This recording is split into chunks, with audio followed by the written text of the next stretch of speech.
Assalamualaikum warahmatullahi wabarakatuh. Apa kabar teman-teman semua? Semoga kalian baik-baik saja dan semoga kalian sehat, sukses buat semuanya. Amin. Di video kali ini saya akan berbagi cara pasang benang obras ya teman-teman. Benang 4 ya.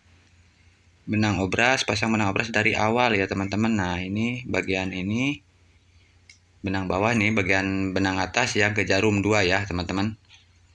Pokoknya buat teman-teman, khususnya buat teman-temanku yang pemula seperti saya yang mau belajar menjahit, silahkan simak videonya. Ini video cara pasang benang obras dari awal ya teman-teman.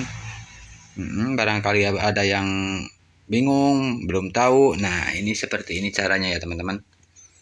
Pokoknya lebih jelasnya lagi silahkan simak aja videonya ya teman-teman. Semoga bermanfaat. Selamat menonton.